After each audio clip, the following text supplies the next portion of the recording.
Let me try a Berkeley Chopo just to see if it's any better than this plopper as far as line twist and getting tangled up.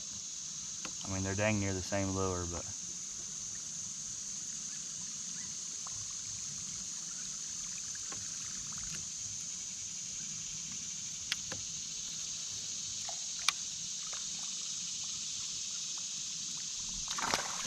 there we go. He came right up there and hit it for you guys. Ain't a big one, but we'll take him. That's what I call an icebreaker. Number one.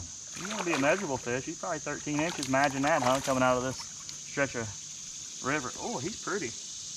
Big old black markings on him. If we can get his mouth open without getting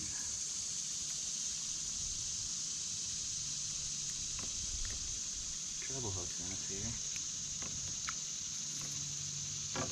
Bad mouthing that chopper or that plopper, and it got us. He's a little darker right there, you can see. Pretty fish, probably about 12.5 inches. We'll see just for fun. Put him down, he is 12.5. So solid fish. Solid, pretty. Boy, they're heavy in this stretch, I'll give them that. There he goes, buddy. He going back home.